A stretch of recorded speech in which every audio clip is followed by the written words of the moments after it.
number one station. It's Jesse Radio. We are live on TV. It's Jesse Radio, the gospel station in America. We are here to serve you, serve you, serve you, serve you better. Your number one platform, all your business and your commercials. We serve you better. Yes we do, yes we do. We serve you better. Your number one gospel station. We are here. We got too close to heaven. King Jesse Radio, you can't stop us. And a brother. Now, I say, Asumugay Yankopo Nama Nasumugay Adoso, at the Ama Wo near Busianina, Odofo, Ayaradinayo, oh, you, Ayaradinaye. It is sorry. Naya Fanny Gentle President Himname 702, the second stanza. And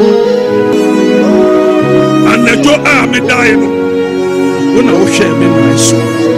Now, what do you have mobile? Oh, Mura.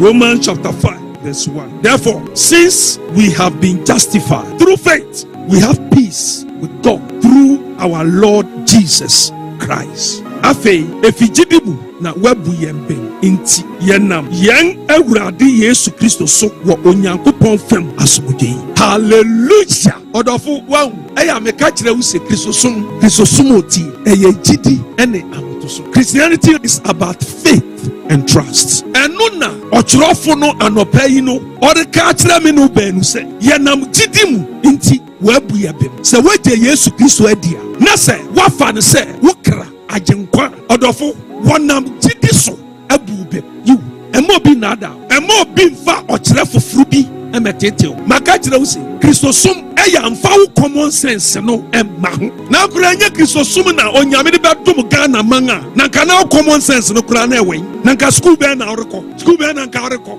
Osei wonga buyampe ye Awurade Yesu Kristo nti hwe anopa mi wari shewura odofo wonni fo wo hwemu wonya akoya e wo hwemu wonya akoya emo bibiara wo abubem esanse waje Yesu Kristo adi wunje Yesu ni ya misroma wo ewiase biribi wo mo hwe ni wiase a anka woda won tupun biribi wo wiase misra wo se eye bansiri bi ena waje adi se ye dufa bi se ye tigari bi odofo se ye braku na bi a anopa me kanfo ye nwura ena ya agenkwa Yesu Kristo ma wo anyesa wo beda so awon kwaso mu won se da bia no odan wo ka Faye bra na Akrobeto wo den na wanya wo cham wasi danga kase nanso da wani nkum ya Awurade Yesu Kristo pa nimu ena obenya asomdwe eniti otia so kase yanam yan Awurade Yesu Kristo so wo Onyankopɔn fam asomdwe asa ya Awurade Yesu Kristo so pa na yanam na yebenya Onyankopɔn fam asomdwe anyasa woni asomdwe oda wonna wonto you wonsusu a wonnipi wonsusu hwini wonsa yare kan Yesu asamu na so sabe na wasen wo kon na ya ose uyo obi ama da bi ya Awurade Yesu Kristo mu pa na obenya asomdwe wocho wonuncho ke wo yiwala helelo Yesu Kristo no kana nyomo the family to enjoy we are sent to be ma wasomdwe wonya asomdwe wo bibi biara mu osom biara ani ho a wo benam so na wanya asomdwe e wo Nyankopɔn fam osom biara ani ho eye no kware meka no kware trodo so osom biara ani ho e ka Kristo som nkuto esanse Osei nimu ena nkwa wo na enkwa no ena onipa anopai se wo Yesu ya emfa ho ene ne awo na mu wo ye nkurudifo wo abu senate biara ne awonemu no obedi so nkunu esase won abu bem dedaw ni se wonya akoya wonni fo ewo Yesu na mo se wonim Yesu anope me kanfo Yesu busumi wonim onyame be hye wani munya ode sero be hye wa odofo ma yenko nyame anim na yemompa na yenkase wo kesida anogo wo yekuni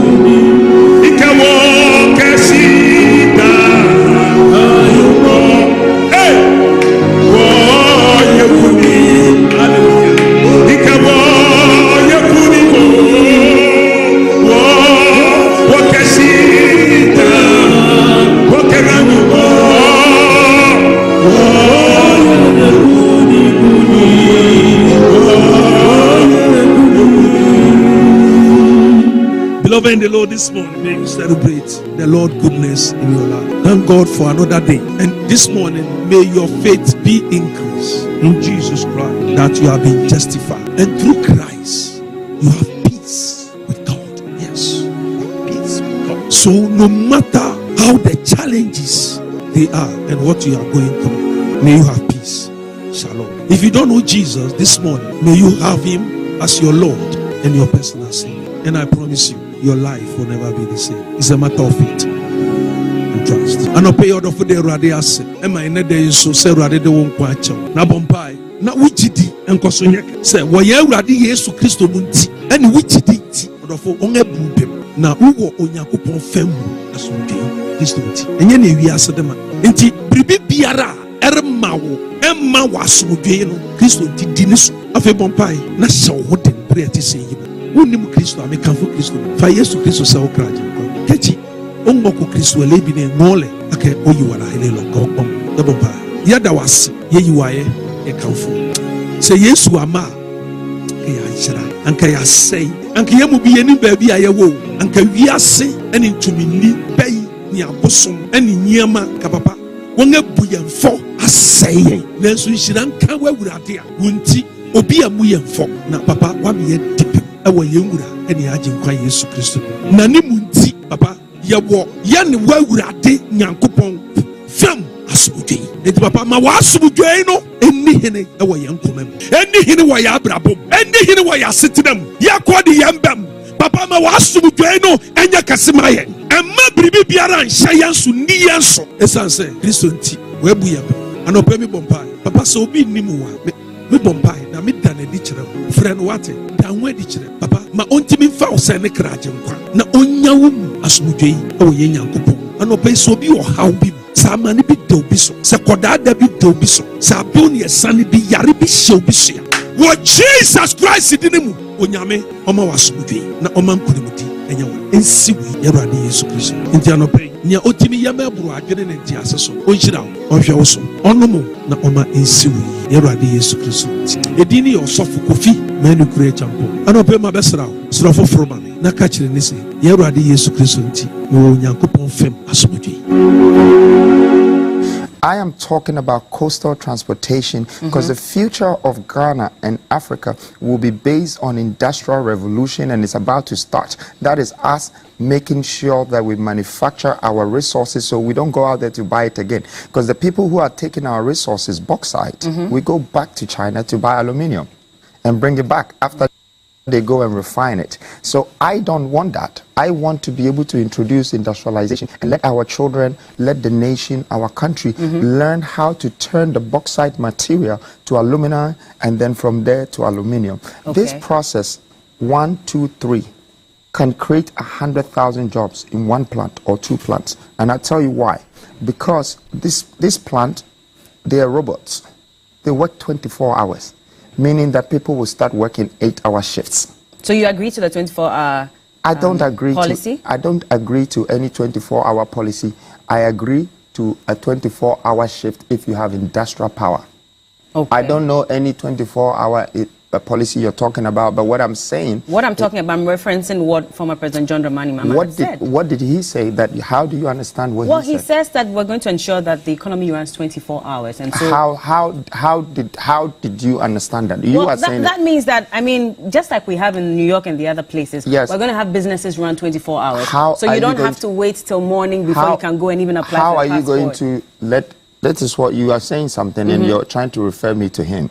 But I'm saying that if somebody says something, they have to have an explanation how that 24-hour is going to... I'm giving you how 24-hour shift work is going to happen. It happens through industrialization, because it's a machine that is working 24 hours. If he said that, it's different. He did not say that. So I'm not referring to what he's saying. And I think that you have understood what he's saying without knowing how it's going to be done. No, you can't judge just because you're... because I thought that's what you were saying. No, I was just asking so you're taking your words back. No, I'm not taking it back. I'm just asking you that, are you referencing what the former president had also said? I wouldn't be here saying what I don't know. I'm only talking about what I understand. You know, and what I know is best in terms of industrialization, because if people work from 8 to 6 and there's another person coming to take over the shift from 8 to 12 and 12 to 8 and it's going on and on. For me, my interest is the 3 ways of creating jobs. And so if the workers are 10,000 by 8 to 6, you have another 10,000 coming in after and after. So instead of creating 10,000 jobs, now is 30,000 jobs. And I think this happens everywhere in the world that is well developed. You know, they have their industrial areas and, you know, they create a lot of things and they sell to the world. Ebuzia, mayamu ache, yamu aha, yamu ajo, yamu akwaba, enfemra, your #1 station in America, Kings, Jersey Radio and TV. Yada Oyankropon Kwame Adom ase, and then so or the achamenu mienu se wamaya huadem fofro enkwa ene eye ahwade o yentia yamfa sika ne tua ye yamfa bribia so yentia na mum ye de betim de tua ye yaseda efira komam yaka kire obade se aseda enka ne din ewo ne waye amayen enaro penso Maybe be a will be a master say Obama Modia a share program na ma foforo say akakakra na ye baba to aba and na me no ka say America one air to one there enti na che say Ghana nso bosume pepepe na yensu agina kono uhwe America abato e koso na before abato no Frank, what should I say? Bibi Okrom, Edika Yakwaba.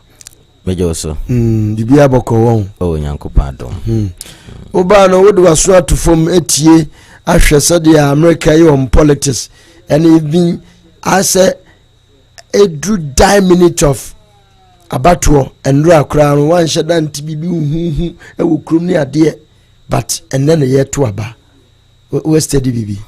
Abe my study bibi na one thing ne say anyansafo man no ya na eyesronko say ohwe America about ya very crucial across in Ghana so say even say an kan kire say ye to abakura wa America ha wonyini ha unko hugoro boy bia se wa ha na battery okwa kwatamba road box unko hunu aye jema wufu bia se monko yedede na monko na na mafia mu na monko ye campaign na monko kanchira mu so monko obi kura wasi kwanso okwa akoto aba na omo aheda okwa atoma we unhu bi. So hana nkasa no structure no yahihye da ho. So you cannot change it and you cannot beat the system. Even say UBT system no kura mponu a the effect on it no ha system no bebre. So that is to tell you say in fact ye wonipa na ye wonimpan say okasa ye the America politics to Ghana ho dia abeyenye because and even no more about on these the two presidential candidates ni bia no nsu to apetampe nsu anto apetampe de be win ni bia adwene pada ne trim obeye adwuma yes the ebema ebia obi be lose ye one or two issues because the way a Trump making a statement Trump anu na yi ni ka o nka Trump betimi anwi ni abawe ko betimi anwi ni simple get very simple say obi wi ni kura na ebeye very tight very tight but senkenye Trump anu ene koyi ni ka especially with the issue say obe pam blacks na oma immigrants emma America ha na America for age one maya nka Trump will win that statement no na aha Trump yes because you see na battle now mo kwa it's not about the policies and programs because America ha no structure no ewo ho enti uba be president ya said the system no tie no saa na we follow so even so be yen sakraye mponi ahokyira ba the system will quickly put you on your toe na why the right thing and mostly we say how so state by state into state bia ne representative ha no kana say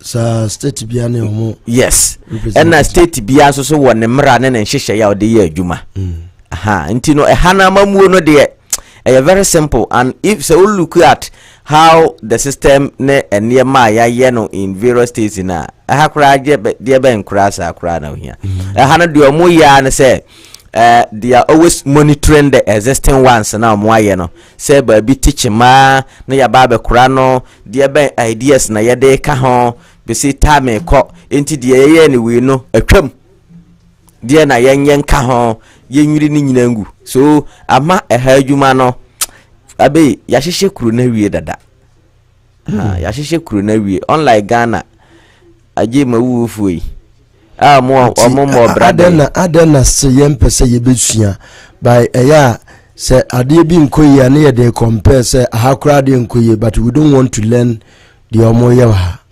ha sabi si ase nipa kronfo ni nipa bonefo bia ope bia mana diagura se kwase ya nokope no enti ono no se oye na wani bia onya omu kwase ya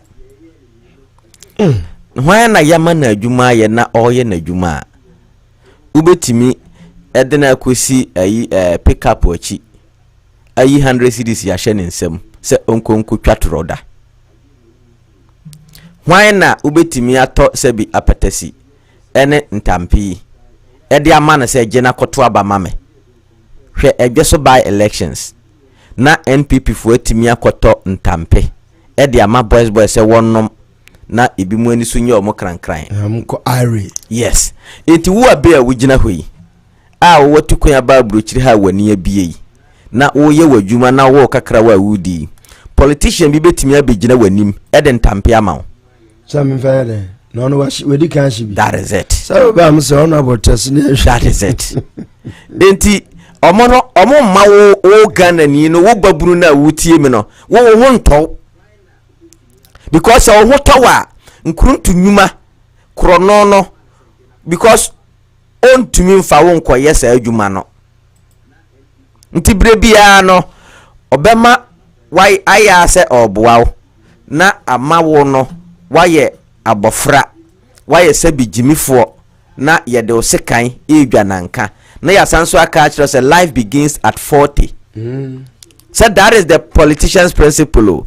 It is over 30 years ya o enya hwe life begins at 40 na wo ba be nyina duru 40 years mpo na wawu ena wo no be nyina wo be duru 40 years no galamse nsu ada roma e be duru na wa ba akokora wadokoro se wa hunu eti wo kura mpo no kon no bi so oba bi so se anase adwuma be nkura na me kwa akoye ahode na sa na kire se wa bra abo no apem ya dada wo and ba bia waduru no eye irreversible wutumi me ya abofra bio na odesa na ode akowuo eti the politicians in Ghana me from waje mawuo yes because omoni adwen papa bia de maye nka bi so say adentina omo wini a omo yire omo ma na yaji green card ya ma omo na ya beto fie wa abrochire dia ma omo na ya sese omo nyina ba begu abrochire ha odakwa abrochire no bi enye na omo asanso anya akukuduro akọ embassies ho akọ ka kire omo se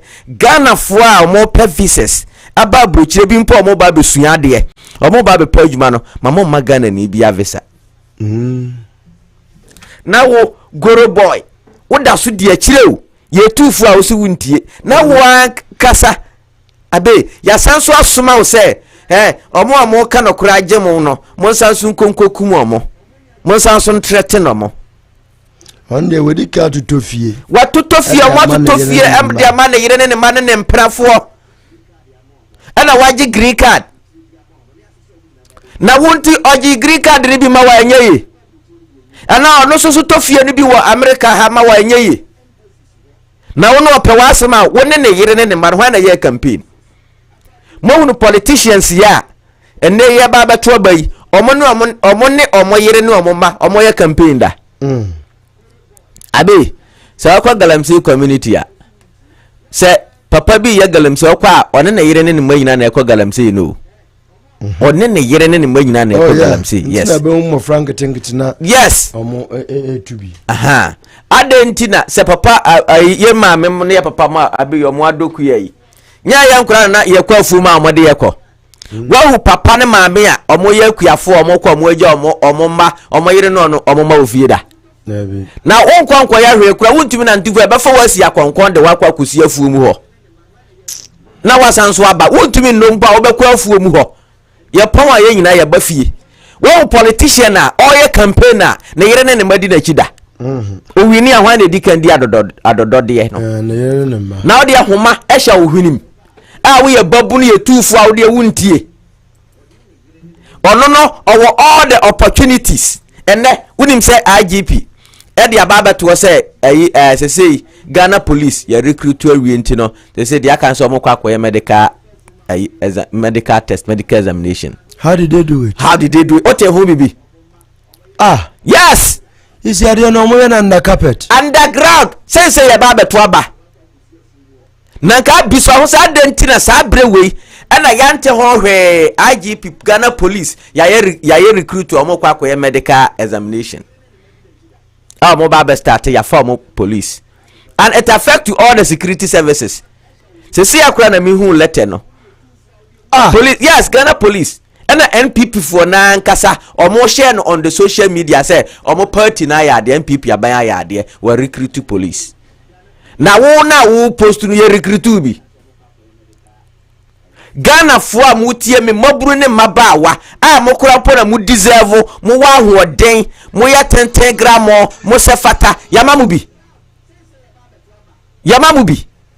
na wonu ye tufu aya na be metina se gwene ho a mente ase na adan na Ghana fo mabunu ye na nkasa ye nwere ye ho saa enti sensuo to ye na yante a ade akire ye nso so antifom afo enti ye hu ye enti se yesesa bi obakwase ye ntie na yisu mpiri no enti omotia so ba ku mienu miensa enan enum na still woda so ma yetia so ana enya wo ya abe serious o Ghana mabunu ya mese ya sema mobwa ma be wogine ho abe wonte ase se na yana ya shabre sa na nyankopon de boy ya na sesen ebi ye jimie na politicians yitimi nya kukoduro wo na gwatietia wo mawiremo akwakonya sika wako suku ohia my Ghana mu na wanya admission abrochie wo kwa kusua de na MPP fo na narodan kwa kufu ado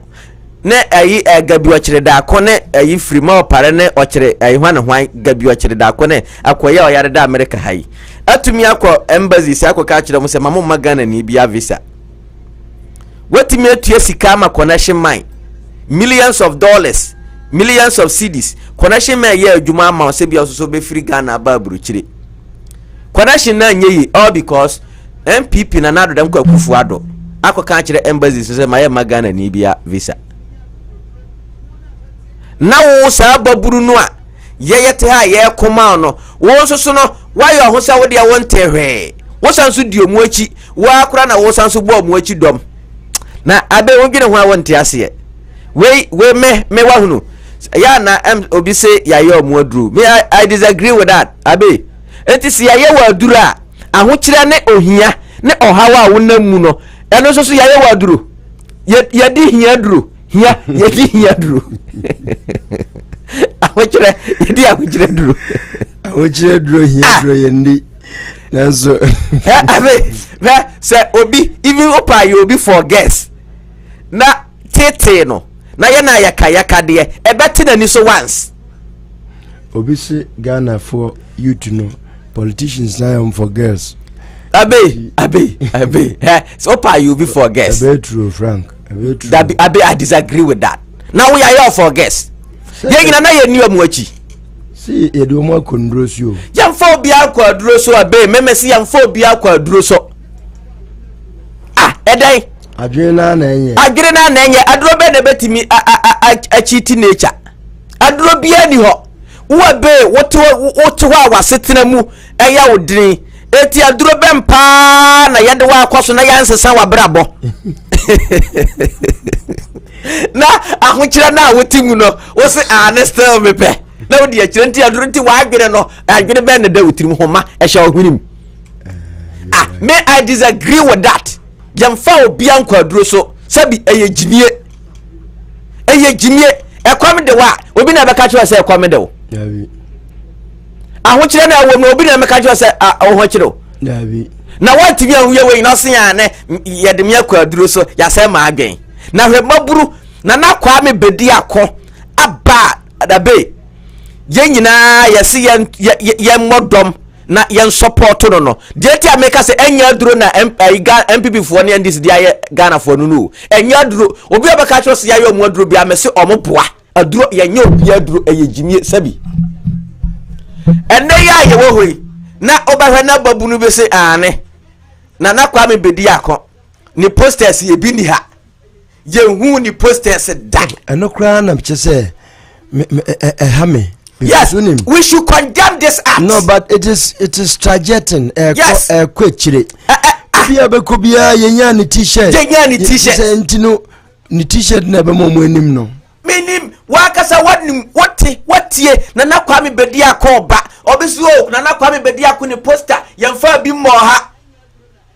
Etino boys na so mu hu se Kwame na Kwame poster bo ha ansa na yato aba ama no. Nanti ahokyere na wotimu no se yade na Kwame poster no ba ho a nti brother class of Nazareth toboka because I know this there Abe we should speak the truth but the truth n be edro no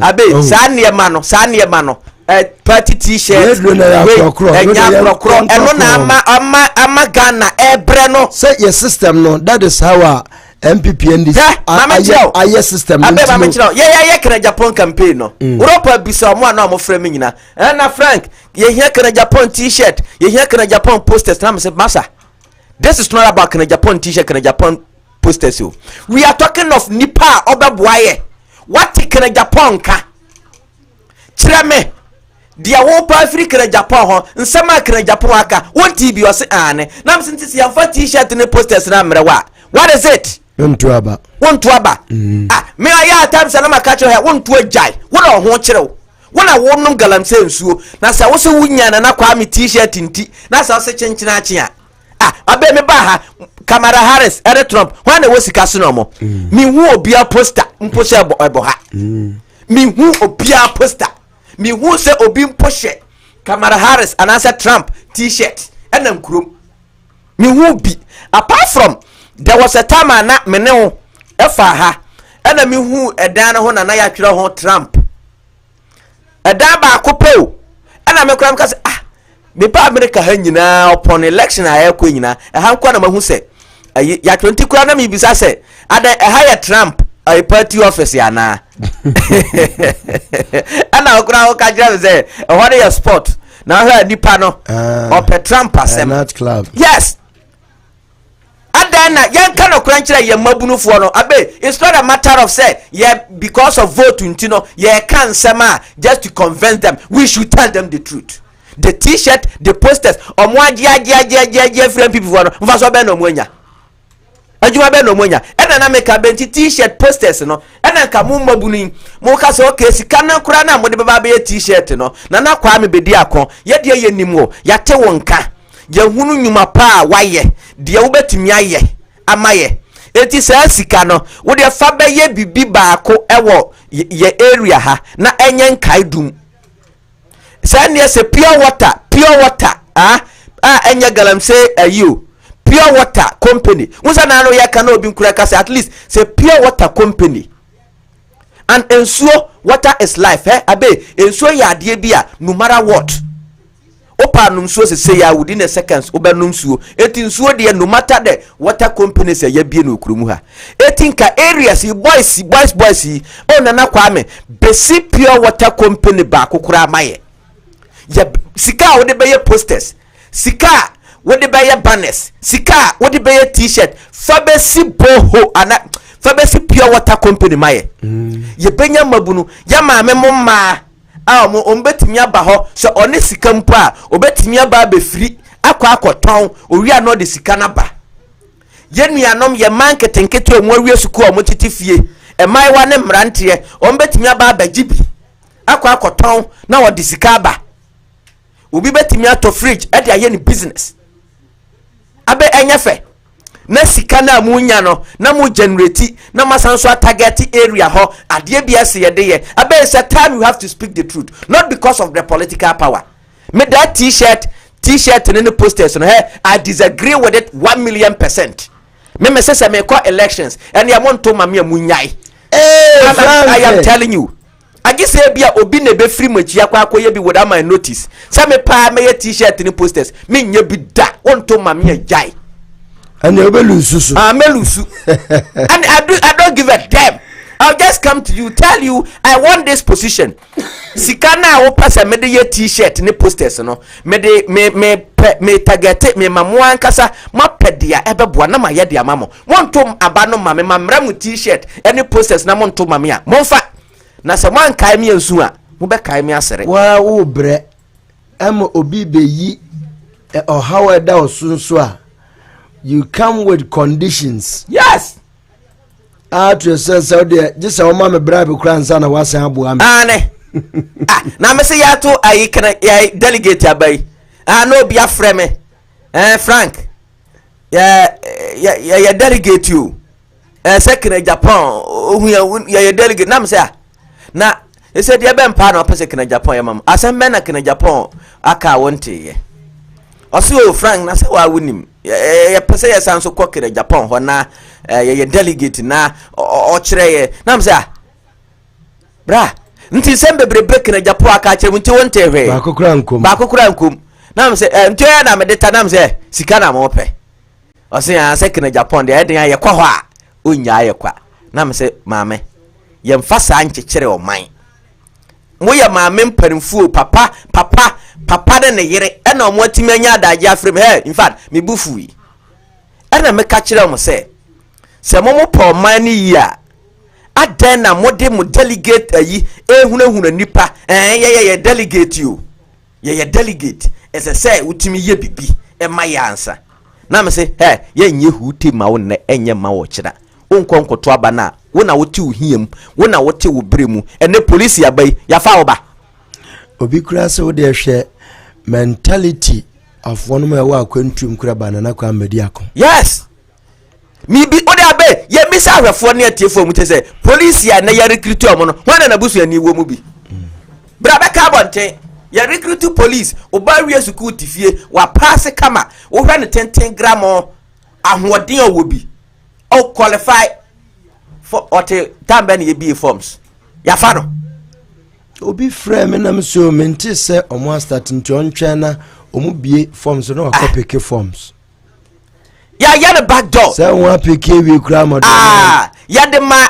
NPP MPs no envelopes yes NPP fo mpanimfo no ya de ma omo e no mo ankasa ye selection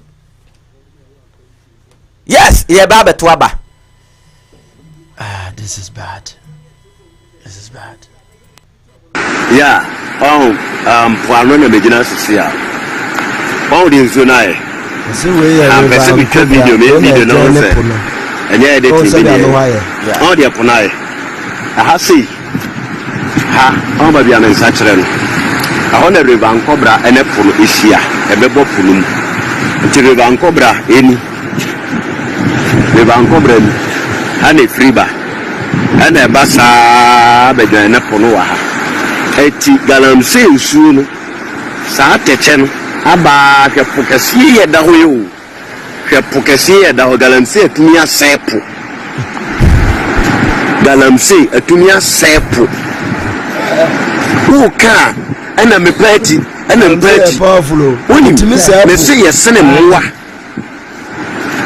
nyame na doye ne do so mai yetumi asei nsuo ye nsuo nyina asepo abesepo aka ho odi eponae she said nsuo na netia unya video ahye de am ya nsa wo hye because olize ne party no power obetina wasa kan kwase asem bo de de ayepo o ka ba ka te na wo politics ne jimi no jimi a ka hu ade we ya ko bi akora nka nche so to ofo e bi si da wi asesan se nyame bo ade bi si da se ni tu na se eti mi asa ya ba se po aka ho abe e very serious po ano na megina sisi a all the hey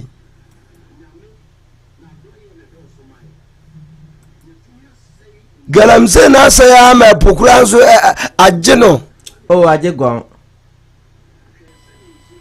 na apu ahunhum bi anim Osei bu galamse fo na yese da obeto bo atwa asuofra no yes ada na ho fempade besiu a classical example is Asante Bediako Asante Bediako oji nani okura tumi oji amanfo adwuma firi wonsam Osei amanfo ogu party nani mase owia Ghana fo sika na ode ma nempena fo nom no na onim sesi ba beto no enenyo ne da ho no na brabo no etene sen onya wuo be wuo enso onwui eye bre na obre eti abe I believe in the natural principle said the air kwaso sesei no awudie sema politicians no eye no under no way say ebia nyankopon de be che omo na omo ha no ya na abe enye pashew wo de ye misa ye ho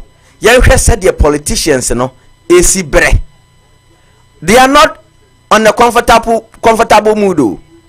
Yaria kese yaria edin ehu hwe dwonkuma hwan na owo sika sene dwonkuma hwan na owo tumi sene dwonkuma nya confirm ni kun no a confirm ye to ne sen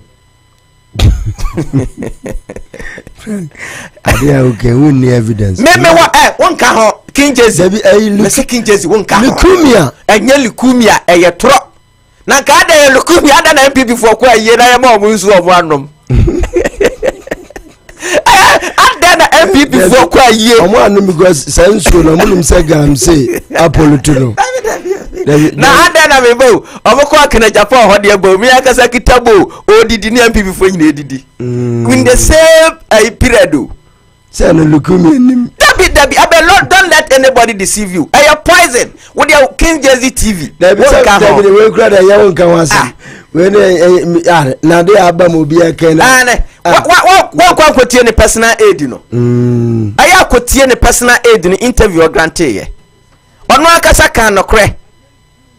Bisasa ba de sen na ye pam Jonkuma ni police guard no. Obi misa. Na information ye ekura ye no. It's like nyani nyina ne yede ba bonten no. Jonkuma bisa say, ye bisa Jonkuma say, o free Germany ba ye no. Die na doctors ne ka che no ba Germany. Onim so oba bewu.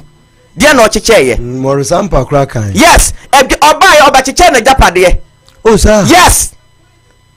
Oba cheche ye. Sika no opa mon trezi Jonkuma account. O ka say osofo wusu be mpase Jonkuma man £10,000 at the channel. Yeah.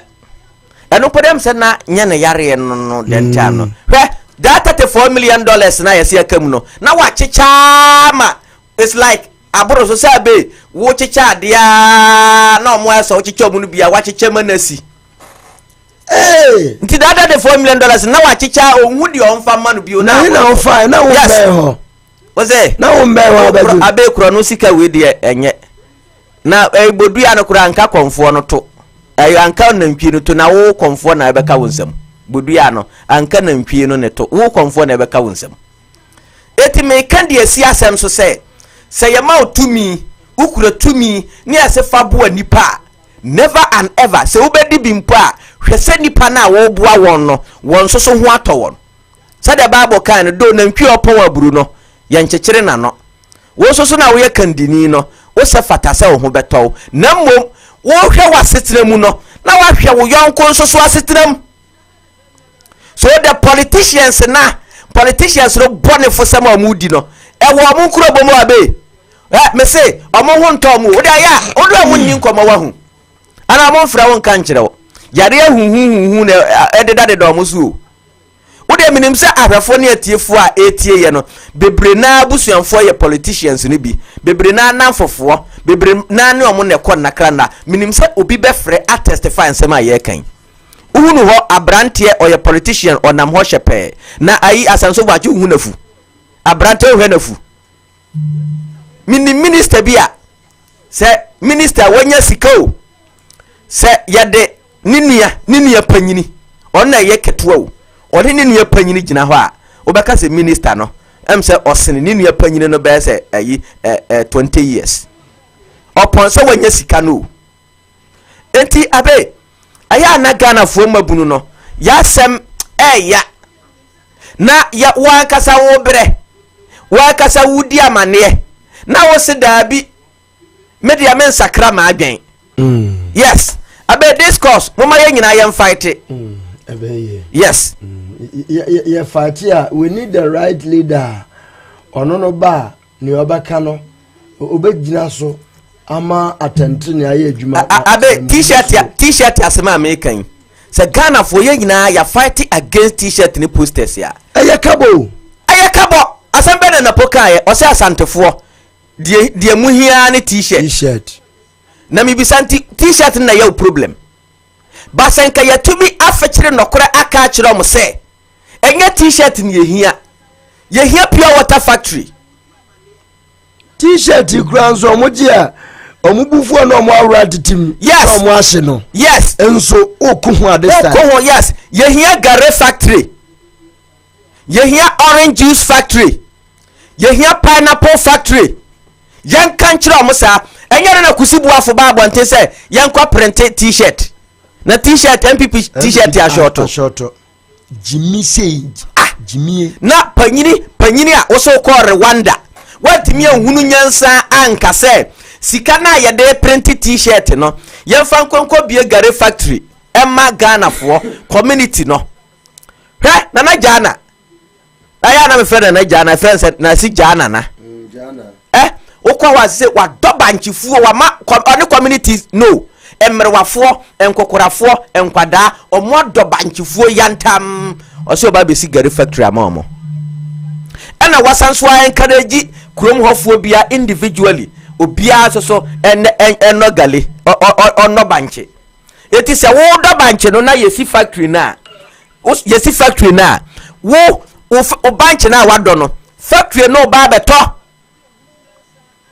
so what you say na create employment at the amount na momo dia mo sori ana t-shirt o na posters o na mfa so be na wom any opa abe you may hate me but I'll tell you the truth asema abe ene ye kan bia ebi mo ntiase but ochena eno mo beti ase ye misa sese ye to aba no wi a t-shirt no ya de kwa he ye you to be mfa nkwa asore o ti be mfa nkwa program o fa nkwa ba bia posters yi ebo ho na nsu abo na edi 3 days 4 days na ni anwan na ye bibia ye mfa nkwa ba bia ye de so adentina ye say sika on it but yesi gare factory yesi pure water factory no esi ho afebon Ghana for mabunu ye adwuma create employment sanso serve the needs of the community and now they tobobo ya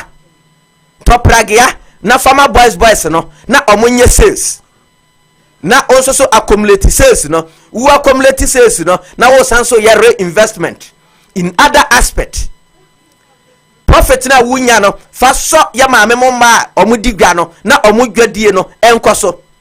Eti abe posters yi sika de yade ye posters yi ena nka even say sika no mpo no yade so ya maame mo ma omudi gwa ase ya nke enko yi. Hwe ye ko honorable Ken mpeso aso. An honorable Ken is somebody a akwa campaigner Osei ema na amwo ho no bia no akwa remember that time Oma obia 200 Ghana cedi 200 Ghana cedis. Ena oka kire ma ne se mo ema mo na mo hwe fie. Mo na mo nim fie hwe enu nti na wanfa sika na ma mema no. Ena ode ama mo ema no because ye mema de so de maya sabi yamfa nkwa nkotwa bia de be ya kesesem. Yamfa nya de papa bia ye be di sika no. Eti that 2 million na ode ama ma no. Omo make sure say at least omo de beye bibi na omo mfa nkoton nam ne niema akese mfa nyenkwan ma omo kunu ni na ne next coming bia no obebisa de obia de aye abe me kaye ko presidential elections aye ko asimfusu. There is one woman ode aponche bema 10 gram obabeche onaboken ewo asimfusu. Osei bra honorable Ken buy ya oman 2 million na otu ne fuse se sika no mane nkonkodi na onfanye bibi eno no bayen kaidum na ebetimi generate sika ama no ode ne de ekoto aboa mponche na since then no wagenya aponche na se wanya aponche bebre enti no oyi baako e de aba beche honorable Ken de akomprekwa Japan. Na that time abe na ye primaries no sa ponche na ma me de be check na Japan no se o ko dwaso na wa kwa akoto a ye de a che okura ne be 10,000 Ghana cedis 10 million no baako but only just 2 million. So have you seen how we should do the politics? When are you expecting from the politicians? At least politician no edisika millions of Ghana cedi print t-shirt yes t-shirt yendi yes yenom yes ba wo hye ede aye wo campaign wi a na wa wura to agube yes but that same money no betimi aye bribia e betimi asesa wankasa wabrabo yes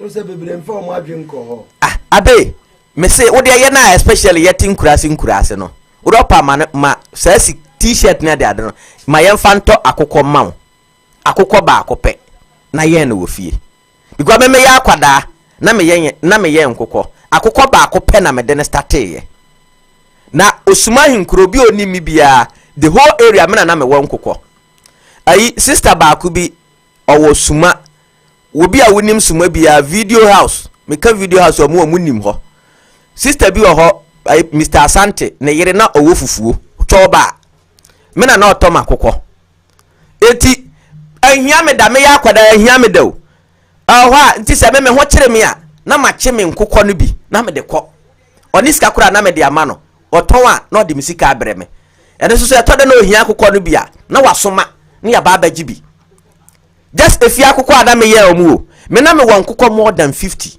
ukọ ho ba no ho ma ya me records enkokọ mema enkokọ ma enkokọ nketenkete sa wati ase eti with that one no me go school me hear book pen any ade eno na me de sort me ho out. So in one way or the other bia entimi nyanreti sika kase pa mame but emma me ho so enye den enkyere me. This is how we make life. Eti with the politics na ye no ye wo sika ne niema bia ye ma politicians ne ya emfaso bia ni so. We should realize ourselves and speak the truth. First, no na ye names posters, banners, stickers, any t-shirts, any other campaign. We should change the dynamics into works. Fire bibi ma community no. Na odi atwere wudin fa bo na bodwa ma ohene no modwa na omo obia ante say na Kwame Bediako asimasi say opesa moto abama no na se obeye posters ne banners ne ade no odwem ho o house na wo manum sa sika no ode akwa akoye enie etihweso na to abama no abe want to abama sa nipa no the nature shall not forgive you. I'm telling you. Ghana Ebusiama yenko tie Nana Kwame Bediako ne ensamu ne kakra yabasan abasesia ehunhia pa. We'll be right back. One of the people that would go down in history with the legacy of adding value to humanity, value to nature, and value to this world. And that's the beginning of my story. That's where I began my journey from. When I decided to be responsible for myself, for my decisions, for the things that I have to do, I was just 13 years old. But I was still being taken care by my mother and my brothers. Now I am in Accra, and I have friends in secondary school, nice guys. They like all the good things, jama, alcohol, women, lifestyle. I always remembered that I had a plan and I had taken a decision. So that kept me on a different path. And by the time I was 15, guaranteed that I was already a businessman inside. I was a man when I was already considered as a boy. Going to college, I had to move to England, and I thought that it was going to be simple because it's arbitrary, where every one of you probably want to go. But my college times was not the best time for me because I wasn't as interested in education as much as I used to be. Some of you will go through these problems. It was my hardest time in life. I needed to choose whether my life was going towards books or my life was going towards my vision. Now, I'm not saying that the books is not as good as the vision, but I'm saying that there comes a time you really need to choose what you want to do after you take a decision. You know what? Everybody will be going out there at one point to chase this money. But before you go there to do that, I am sharing a story with you that money is not supposed to be chased, because you're not going to get a lot of it when you chase it. Money is going to come to great thinkers. I was lucky to discover this at an early age. I didn't want to value myself for an hour. The first job I got was in McDonald's. I didn't like it because I was already selling clothes at the back of a car boot, and it was making me more money than the hour that they marked me in McDonald's. So I had to quit the job. But I said to myself, I'm worth hundreds of dollars in an hour. So what am I doing here? I am using time to call for my riches. I am using time to call for my value. You are doing the same. You're using time to educate yourself. If you don't plan it well and you think you're going to chase money or riches, I'm sorry, you might end up being in someone else's shop or organization who will tell you what you're worth in an hour. Shout out to all of you who are already responsible for their lives and for themselves. But don't be responsible for yourself alone. Remember, the woman and the man that raised you in that building is waiting for you to take care of them one day. Now, you might say, what is he doing? He has a business. Why can't he concentrate on the business? He has money. Why can't he just spend his money and live life good? Why does he want to be in politics? No, I don't want to be in politics. I don't even understand politics. In fact, I don't even know how to become an assemblyman because I don't know anything about it. But one thing I know for sure is that the good God has governed me so well to become a leader. And here's the difference between a leader and a politician. A politician would always move with a program, but a leader would always come with a vision. A politician wants to be elected. so he can become a president. A leader just wants to build a nation, and I really want to build a nation. I don't want to be the one that will promise you. It's not a good thing to practice. But I want to be that leader that you know that have a purpose, a vision, and the power to build, to add value, to create and earn, have wealth. Why did I decide to do this? And I'm going to tell you why, and you're going to understand me very well. I studied the numbers. There's 628,000 people that are graduating from Ghana every year. And out of the 628,000, less than 10% vacancies are available in this country. That's a big problem. Your problem is my problem. And even if you're not seeing that your problem is a problem to you, I've already seen it, and I'm coming with a solution for it. What happens to the other 90%? They become jobless. If I can have just 100 people in university next year and thinking like entrepreneurs who are empowered to build wealth, the economy will start changing. The life will start changing, because I don't want you to leave this university without you making use of your network in either Gone or Kumasi or Takrade. The beginning of this country becoming a middle-class country is we thinking about the youngest people, how they can become successful and live an average life with an average salary. And these are some of the strategies. Now, I might not be in a position to say, because I'm not your government, but take it from me. I'm a leader that the little that I know, you can do well with it. The little that I will share with you, you would at least get somewhere with it. I believe so. I have learned from different types of people.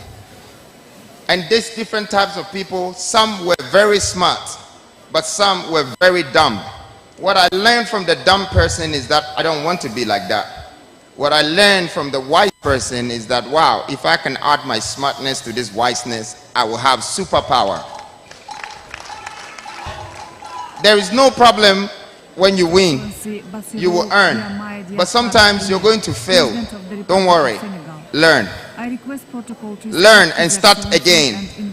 Start all over again. I think that from today, we as the youth of Ghana, we are starting all over again with a mentality that we're going to calculate our time to build our future and create businesses around the world that we belong to. You know, when someone sees you building, they think you should build low-income houses, or you should build hospitals, you should build this, but I'm going to tell you what happens when I want to just build a low-income housing for the average people. Guess what? I will lose all my capital, because I'm going to build 2,000 homes, and then there will be no offices around it. There will be no businesses around it. The people that are going to live in the homes, they have to travel 20 kilometers a day to work, 20 kilometers back. In 8 years, they would have spent more money on transport than they're buying the house. So it's about our development in the nation. I have a strategy. I have a town planning strategy. I can give you hospitals in all your regions. But first of all, you need to build platforms which is industrializing the product that you're going to use in the hospital. Because if you're going to bring the hospital stuff from outside, it will not work. Wow. Okay? Wow. It would not work. So I want to build hospitals for Ghana, and it won't just be me. It will be Ghanaians building it. They will see the value. They will be in a place where there is a factory here. There's people here getting paid. They can afford to pay their fees. They can afford to go to the hospital. So they don't rely on the government. I have taken some bad decisions, and it has given me some setbacks. But you know, what is life if you cannot learn? Who are you if you feel like you're perfect? It's not fun anymore. Sometimes we have to make mistakes. The mistakes will come from the decision that we've taken. And this is what makes us realize even a bad person from far. Because you've had experience with people people who have contributed to the decision you took, and you will never forget the look of their faces, the shape of their eyebrow, how they were telling you something that you thought it was the truth, but it was a lie. You know, I learned from all of these bad decisions. I'm a king, yes, I'm a king. Wow. Nana Kwame Bediako ana yetene nkan na ebusua usha tuition odema university graduates mofrey asewani na wonim Senegal mampani ode abi ansa na obekọ no ma memre mu short. Okay. Unse me kasa no me kasa se wodwena adwenempa as politician na woye na even omanfo no mpu anto aba na amawa the nature will punish them. Na minim se video a wo ba bebo no na Kwame kura ebe kasa asam no. Osei as a leader you have to serve humanity and nature. So what you say? Of course. Enti sa nipa way kase serve humanity and nature. That means ogene wo ho and onim se woto abama no mane bedi wo so na nimu no oye wa abura the nature shall not forgive him. Unsenko asam na ye ka no na ye mpo ye nim se vid na kwankura no I make this statement. Me this is the first time hearing. Etigana former bunu ye besere mo ajema wo politicians ne de omo nwene mo ho omo de omo aye omo ho se ewu mpo omo de omo mfa ho ombebo oman no kro no na omo wie no omo akwakowu omo mfa ho but Nana Kwame Bediako de osuro nyame esuro nature enti yento aba no ma no abeto aso Senegal mampani nko aye oba US ano na nsenya aye United Nations General Assembly debate course no 79th way na your friend na oba no de hwe ne dressing abrantie no ode ba oba kasa wo UN na hwe ne dimina boko ade munsedi ade boko. This is how he was introduced. The Assembly will hear an address by His Excellency Bassirou Diomaye Diakhar Faye, President of the Republic of Senegal. I request protocol to escort His Excellency and invite him to address the Assembly. I request protocol to escort him to address the Assembly. Young boy, yes. Now protocol escort him. She? Don't tell no. She? Show. Very simple. Simple. President de l'Assemblée. President of the General Assembly, heads of state and government, Secretary General, Deputy Secretary General. Look at him. Ladies and gentlemen, distinguished guests. At the outset, I wish to take this opportunity to once again pay tribute to the memory of my fellow countryman, Amuda, who has just left us. Former Director General of UNESCO. Abi, this president has really shown, say, in fact, Oyehniba. Na onimba bia ofri baaye sade oye hiani ba onim ahokyere ahiafo ekom na osemo mfa tumi no mame no na ahiafo made tumi na amano no ese okai ba bi ofri baaye Atinka atade ben na ontumi nhye dressing ben na nka ontumi nhye but okay fashion designers, yes, world class fashion designers, even on my permanent son on the back presidential wears, yes, presidential suits. But okay, say oye hiani ba oye hiani onim nipa bre onim nipa how so wonya tumi a kai ba bia ofri baaye ye mampani bi de monso menhwe we are see Ghana ho akere no a yehu de yenye na eka emene ye no na wasan so asesa Ghana sika de akosi private jet mu na odware wo wiem Mau abofra ketua o nanka wo abofra ne akokora wana life wo na ni so abofra ne akokora o wana timi bo life the theme of this session that will guide our discussion invites us to rethink our collective responsibility and to guarantee that the fundamental principles of the United Nations set more than around 8 decades ago contribute to upholding the promise of a fairer and more equitable world. Ladies and gentlemen, ours is a troubled world. A world in which the principles of the United Nations Charter, which talk about equality, justice, and the respect for human rights, are every day put to the test. Conflicts are spreading, inequalities are widening, and climate crises are rendering millions of people throughout the world even more vulnerable than they were before. Moreover, we are witnessing a worrying trend to call into question multilateralism at a time when humankind needs it more than ever before. The world must stare the truth in the eye. The ideals that we swore to defend are being trampled upon in all 4 corners of the globe, whether we're talking about Gaza, Tel Aviv, Dakar, or elsewhere. All human beings are equal in dignity, dignity which transcends borders, cultures, and religious affiliation. It is incumbent upon us all to ensure that this dignity be protected and respected for all human beings, regardless of who they are. This duty is the very essence of the United Nations. However, every day we see international law as the very foundations of international peace is violated. Resolutions adopted by this General Assembly are treated with flagrant disregard. We have repeated violence.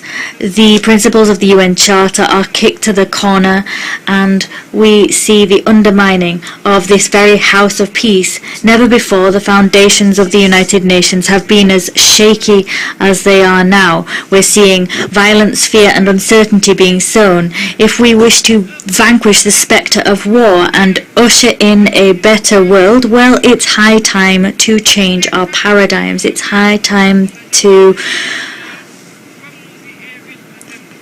put human beings at the heart of our international agenda, as we're invited to do by the theme of this session. President, ladies and gentlemen, we no longer wish to stand idly by and watch the tragedy in the Sahel play out. Terrorist groups there are sowing terrorism. They're pillaging, they're killing innocent civilians.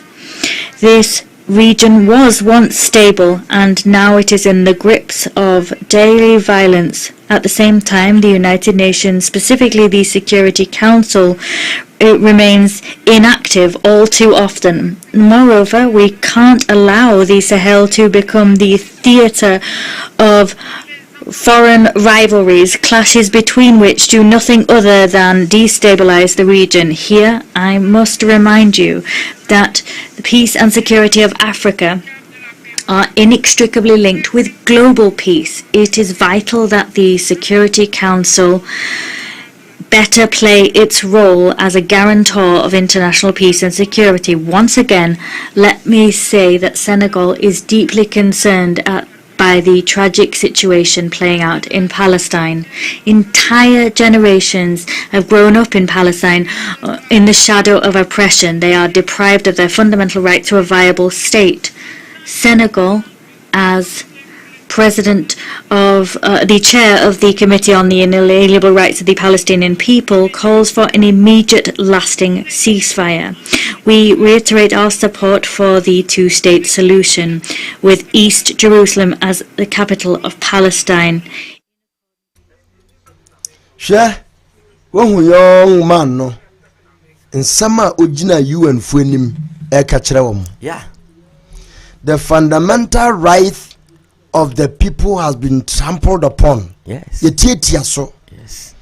Intia se momu wo surha na motom embra mo hyehyɛ brɛ yɛn sɛ yɛn di sumi wa no ɔsi yɛn yɛ wɔ yɛ kurom nea yɛbɛtumi de abɔ yɛn ho ban ɔkasa in general sɛ deɛ du no man bia wɔ ne fa ahodi no ɛsɛ mo ma no kwa no yisu ne fa ahodi de hyehyɛ ne mbra ɛma ne manfo ɔyɛ bold yes nanado ontimi nko kasa asɛm wei because ọba report na obi a okwa akosira ade de obetimi akoka okokra akọ report abrante nsa nsama abrante be kan ya no mpenfo mo ne nkasa na oya asaya and you see ade ba ko demonstrate here or kan kasa hey yes. Oh yes ane fire kan krom kasa o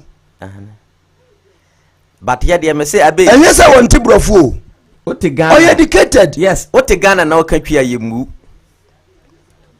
say o te Ghana na o kan twi o kan Ghana ye kasa yemu o da se ma make Ghana fo a mu tie me bo a o de mo kan kire me o do koba o do pese o ko office ba bia na o ko ba bia na o hie police ni kura o de kan brofo police ni kura ba yo yes amasa ayo ane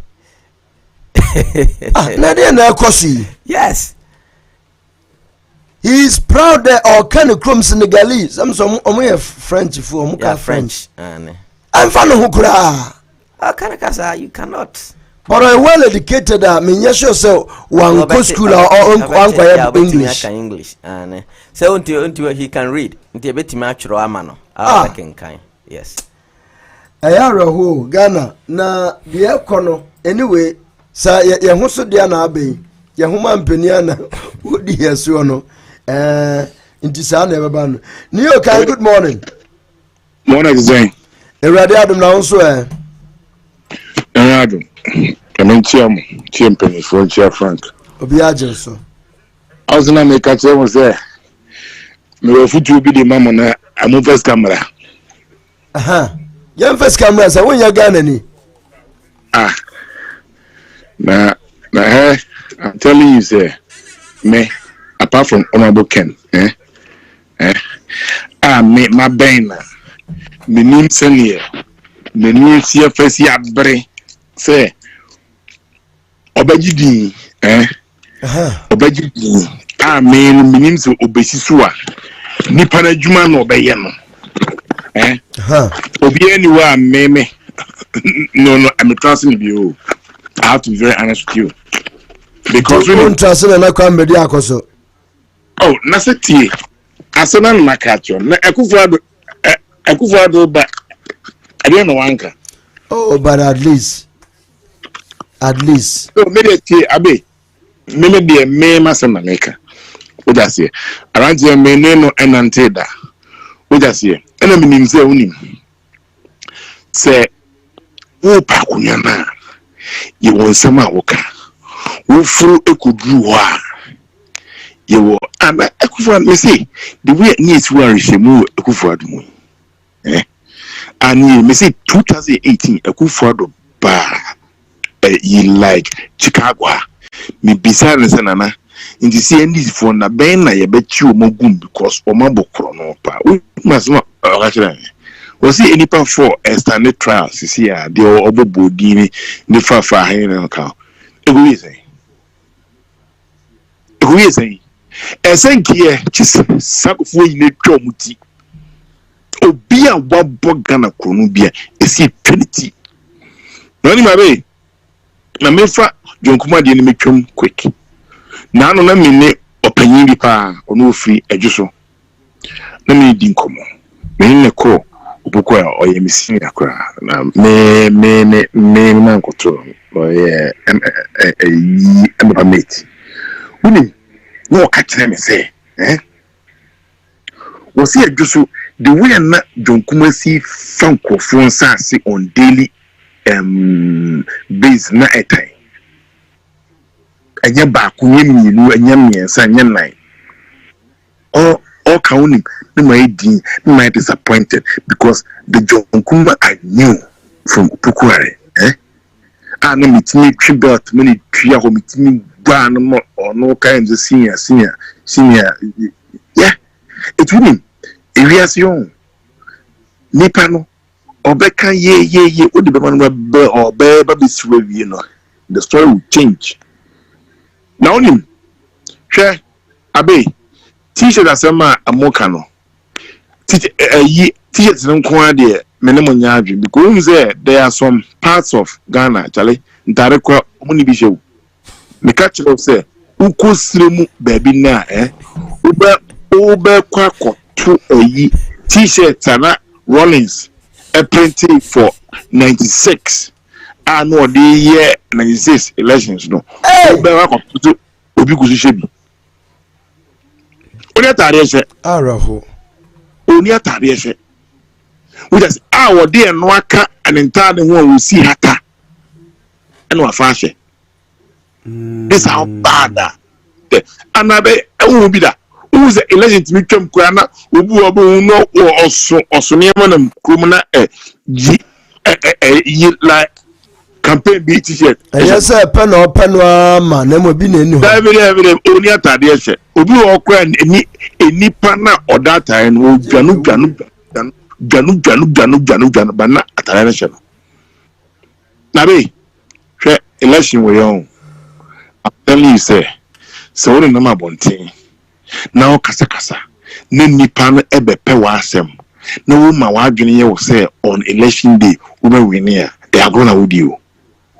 I say now me catch you say ye to abani wie anase ye kan a sene be beba bedun kan no is a problem.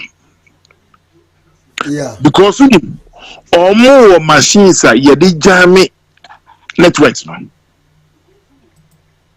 ebi also so a say machines no area bi o movie say bi nru ho betimi ajam area hono mo network no ye betimi adum hono mo ekania no.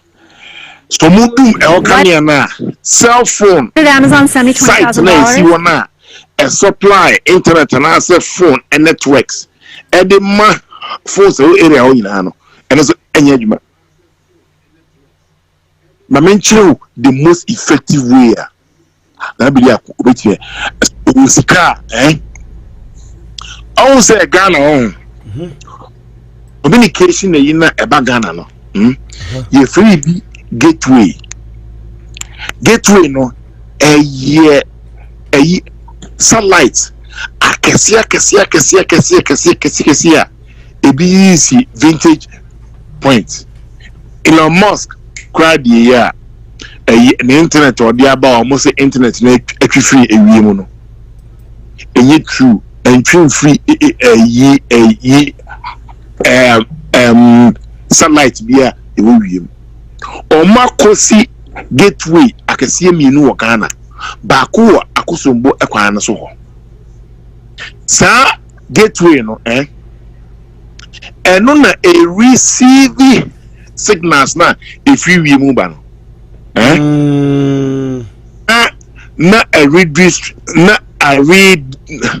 redistribute the ama sa eno nti na hu ze so omo mountain a ya no mo say I was say it me facey baby right sware ayiku ofi aduma videos ni bia I was say facey baby gateway no gateway na ye sunlight Ghana dia ananke use paro NC kuntu Accra eswom ekwamu yes say no I guess wunya phones to say Ghana link say money nek abiam danso unzo no so obi no or the receive or the supply phone ampes no I guess mo copy phones e betimi connected direct to a gateway source gateways ne there ya no more plant I can say o hono ma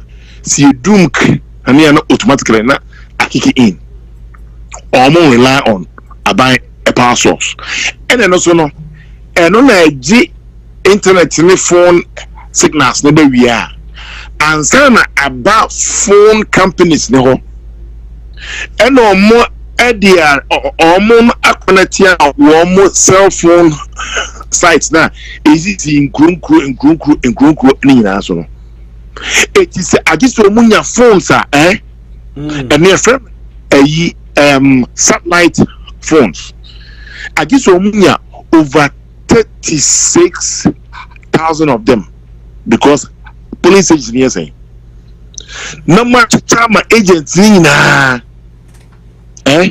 number kasama set up man kasama a coalition e bi e won kan good as here yeah 80 you can hear now the phone and no the phone no will not rely on the local network there on good as here it you can hear no send the call it a ba more a coalition e you no na ebi so akọ nipa what strong room one or representative one so what that I mention say na man yes na mo ka say more rely on area and network now money bet no near the figures bia hihye mama mo e wo strong room ho near hihye mama wi a e ho na obeti wo piga nipa no te strong room no so no e wo so no so sa phone bi na ese kura no prefer ebi na easy area okra na cell phone yi size you no omutimi dum no you can no yeah me problem pa ne say pulling agent na wo ho no ya be ma obi a pink sheet copy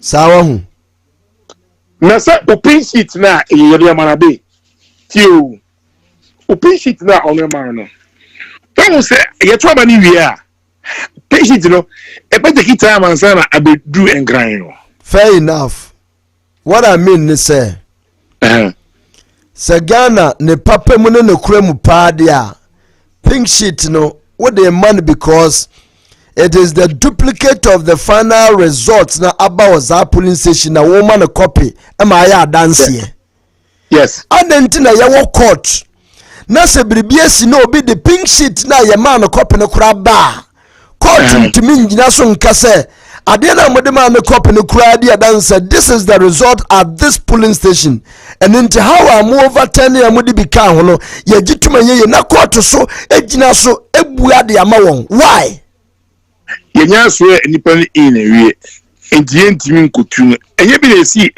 Twitter saade we na ede ohaw abraga na besin ne ebi na si me say abe woni o mon kasa me say wo de amofas kambara ametimi achema tra ho mele cham bita we ba ko na me dan mo no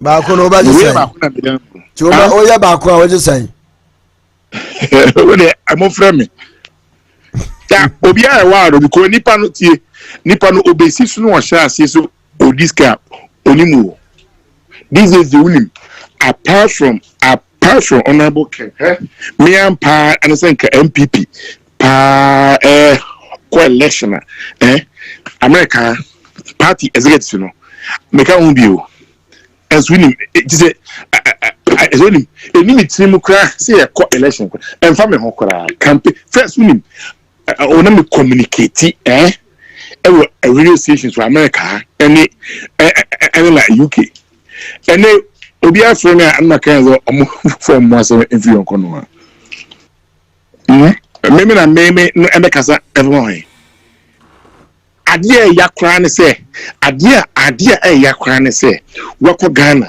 no wunim se ni asumasi we pa chale wunim pa campaign chale makoda school demo da ama na jokra momo no amunya yinti so chale nkofo ba anunti ewo se mutimi free hono na obekona obekoni pa kono office na obere nuzo onimo this is how bad it is nipa black man enei Ghana se uko East Legon the most expensive school GS cram hey yes MPP India the most expensive school with the biana Frank Kwedi ebi obebo ni pakoni di meme ni pakoni ye meme na madam Funtudi yes small boy the most expensive school omutuye fees in dollars ukwa school no ye seen say American standard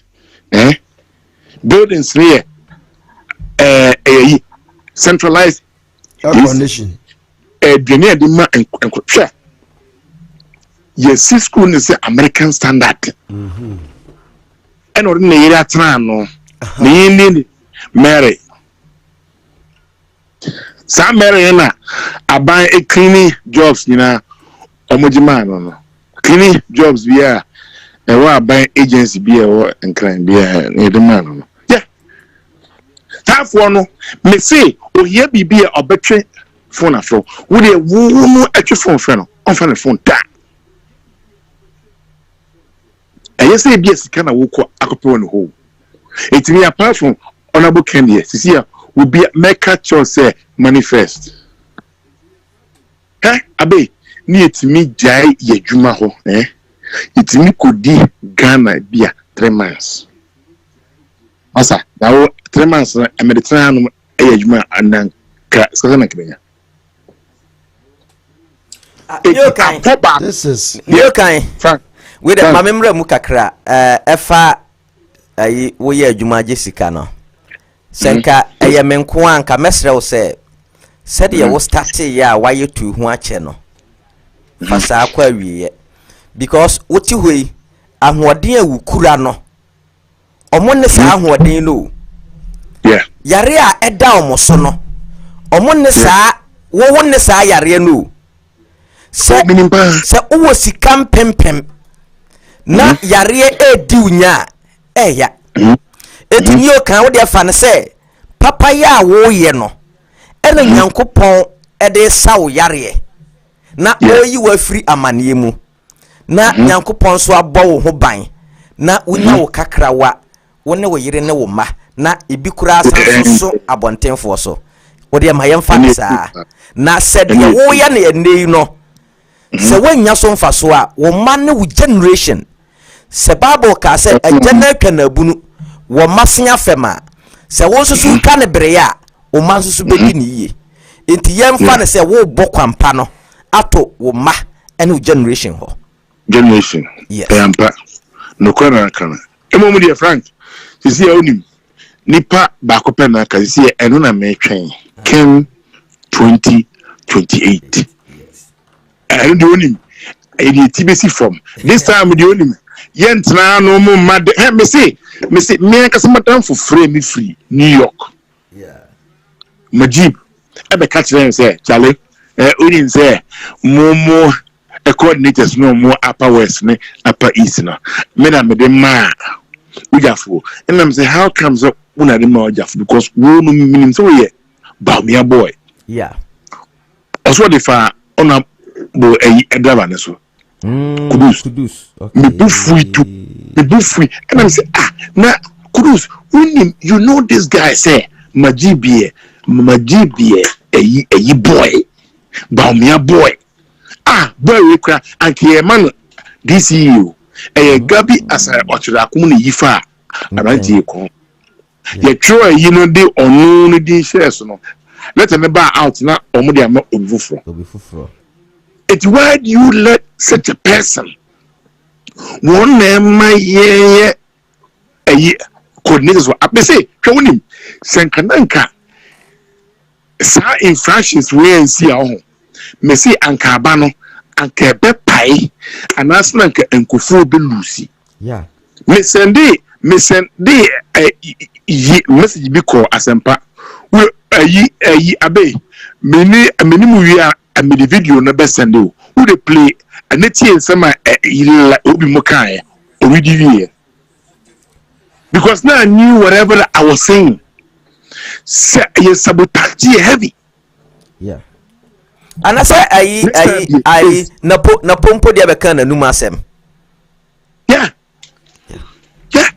omo na Afia me say Ken 20 24 dem likely and you say likely you be do much team and no there yes obi antumi try and not there they shouldn't there we know ya the ma more to for try a chrome how yes Ghana we go to Ghana now baby enim no ehon ne bra asa NDP o ma disappoint here tale 20 billion cedis sena nke e match adwuma o maye Ghana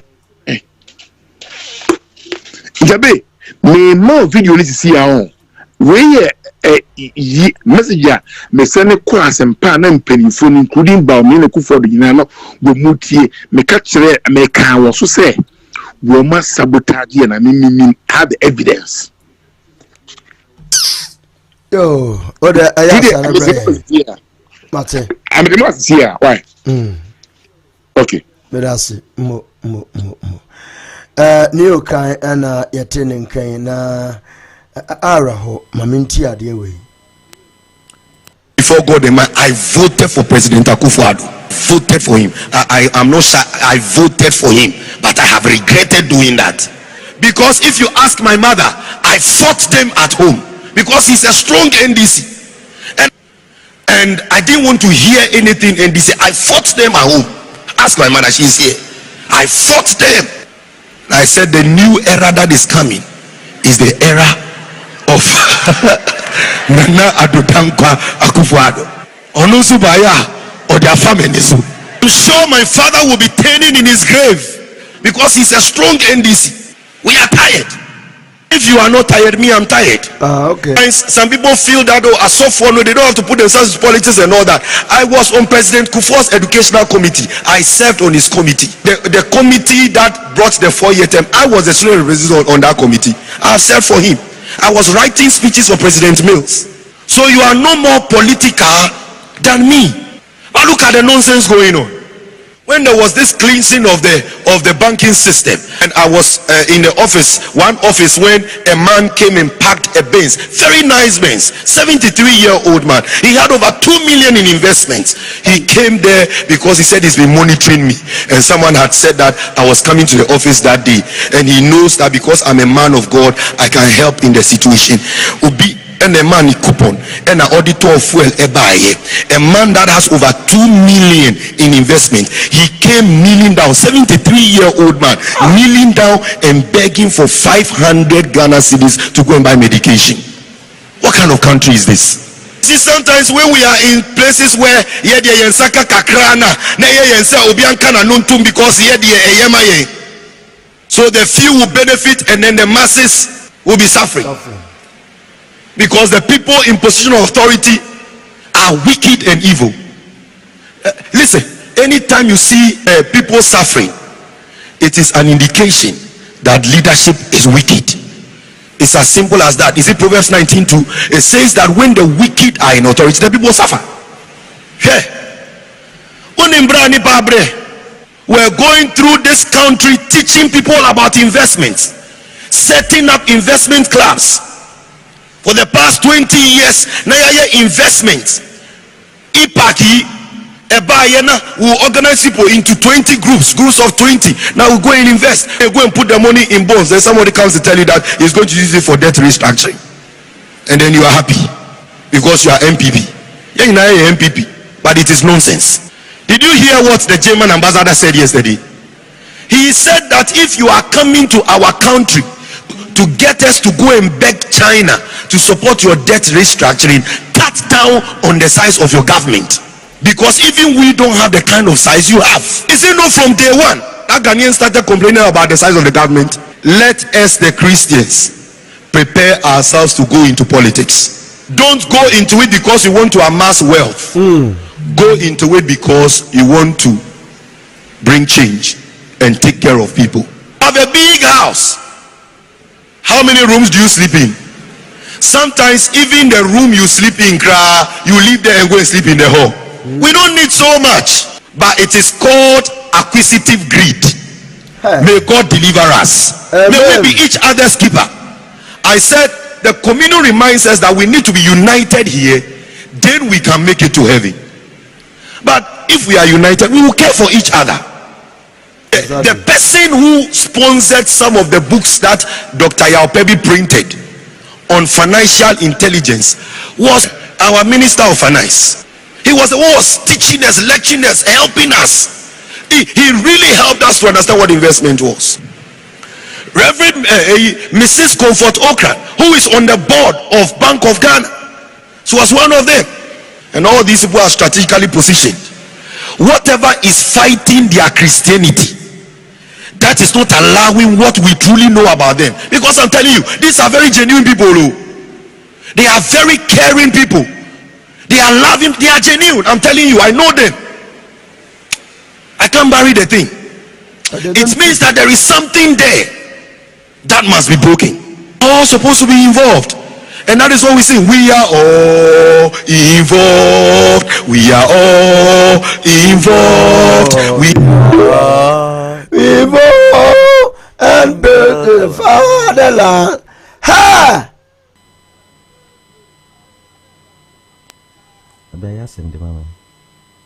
Asɔfo ye preachi. Yes, what can't say na? Asɔfo no bebre ntimi nkasa se yo. Yes. Abe. Omusuro? Yes. Ojira so de opa ababo no san. Obi de ne de akosa kempaluta.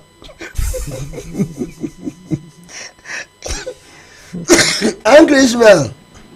Abe Michelle Bunyafo Frank Michelle. Obi ajo. Abe stop picture enter you because one can say any certain bring me in any enter. And I go to obi bewu. Oh that be why neutral. Wa mbo bi adin. Ne de an say wa criticize Abeiku was say wa say Ghana. Obi an ka say because one can say obi I me on Ghana no. Anyway, they na you can no. If I say you can say on your corner so me show mu dia na family ku. Ona iraji kini job Ghana nyina boso. Ye ne Onua. What so no kan de ne nso Onua. Ma gene no me de me show batem to Onua. Ko ten de dro nya na agini nya. Boy sabi that's Onua. Anyway be he me on. Ghana for no me first no we bobo power. Ko Ghana kra na obi facility. No to power no nkati a me jikara man kasa ye. Nda man kolari. Ni nya ye jayo because Ghana for no. Omo papa. So na ba ya ye fa ni say. Kwame Bediako somebody ba ko nam jom say o tu manefo una so ba ka tell no be ko be bi na me ton na o so kuti jom e tan adwene e ton adwene nam uti jom ma o ya ma mo ton adwene nam so o ton ko muti no na o ya abro wi ya ka ba abro ai mo bonti no o hia mo gbo no the movie some of so stars no from stars no o mo yi concept no o so nya ya MPP ni NDC o mo di MPP ni NDC ni diskani nyina wi a next year almost so much how can tell you and the yen obi anoboa no fio say be jai e ntem hunu ko so on pega na yi on pede ni on bedi hu onya de ni ebedi on ni china ohun se tin wetima mobo ni wetima yale on the word because you know yale amafo na yale no yale ni bi nyanka no enti on fo obi a do aji akogina okwa campaign no ai de ni wadi enti on nya mobo bi o about time especially you want to change na be sifo and you be say o ka se fiska dan dikala komano awunya because some ya kojum pejuma obi okaso di ejuma bebe am ntuma no owo person ko mde mtu no obi abosi mam je hand le ko toba ji ton le ko toba en se munu o de me cheno de na ni o kan ka sama ya ma fo eye ona bu abroad ye ba at the end no di ko ko fo aba no o tu aba o mia o mu nyina no mo pro ko MPP for communication o mu so mo perspective so pa na ho atade bi so o ma listen now start atade so pa no mo di kasa se uzati then almost who take the movie. Oh, as a telephone, I'm for this canoe, almost this kind of a man will be. Oh, but nothing you communicate, and I will tell you now, coming out so bread. Oh, we are not about to turn off, we're not going to know, but you know, fight on no feeling like we saw. You didn't question it, she cannot inquire. Only you are school, I'm a politician. Hey, no, I was about your school or you know. Oh, and you tell me, maybe you say, yeah, may offer me crown, more dear power. You many of the time out me, then you'll be at my house for so years, because I fight your mom, or more, you know, more. Or because I can out by the kind of put on me. I can't be under PH, and only MPP, NDC. Oh, and the other no, one way fight your mom on the crown. Almost, so I say, which is all how I'm. Oh, no, what the most I'm on the moon yet. Again, I'm with the Bediako, on Royal America, on Henry. Oh, you're living out of conference. What a form. On the way overcrowded. I don't call that. I want to know conference. I want to know how you hire flow. How to conference that? American, they be near a custom. Gonna get the old woman now buy. Asaase yo, what is that you? Can you perform? Oh, as you come. Oh, and I'm the MPP, and I'm the NDC, and the MPP, and the NDC. Oh, you would be a kind of an infant. Oh, the mission. As someone saw my game. There was one of the free, and I'm Mrs. Someone don't go to my MPP. I'm sending for such an MPP. And now we have your coming for just on the floor, much more just on the floor. We saw more tomorrow. We say about 50% of the crowd or something like that. Make a phone number. On this level, 50% or something like that. On this level, on your money, you tell for one, I go for market. What was the woman you? Woman, you have got to come out of me a big gap. And the until I'm carrying come out. Now, who could you know more porter? Who could do a I say, would you? It's as you look for. Yes, I check it. Send them now, and send one and one. How someone can know cook when I did the Onkomuta. Look, as a phone call number the year. And now to the next idea. Oh, the channel. Nina, Timo, no, who's another one, channel. I saw me at 24 months in January, the only stream. Something who now the only stream. And to us, the yell Alan everyone. Some now the only stream. Only the sergeant Poneno. Oh, the channel. Don't move. Before Sla, what did he do? You only know one you my MPP, less than 50%. Every form almost a theatre. Oh, now one put Asaase on first of all, just a send of an you must last and oh, could you say, as on the 48 year T-shirt? What the fuck? Your T-shirt, you're getting a year T-shirt. And I teach us a New York and a crow. Madame, we are check. No, we are only a T-shirt, man. No name cook and go show, but it's black upper. I just feel a show, but not to send anymore. If I knew and T-shirt, and giving you bizarre. For so be so. Coca from a 7 of per year in Massam. Oh, the mission. And the other on the Hiana of the man at Diana, or one would be here because I would be at the same. Or more than the people. Oh, the mission. Now I'm for us and what they visit. And that's not the way risk will be. Only you risk it, papa. Now I go. I'm not going to be a boy, and no money light.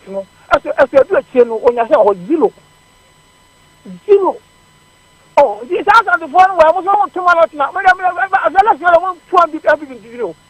Oh, you can pay me. Don't maybe I'm just about me. I'm going to campaign. It's a very campaign. Who don't from that? Then you're not a view. I mean, they can't imagine coming up with a bay and not miss. If you can't imagine Hokakra, if you're not with him, show them a channel. But so, because of the idea, I said the way. Oh, let me channel. No, we don't check on Abe with us.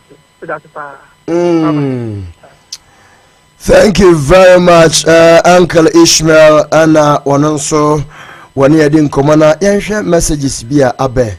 Na Yama Obia and Yana fair share. As someone says, good morning, Abe. Mama Babs, Sister Georgina, Juan, Efira, all.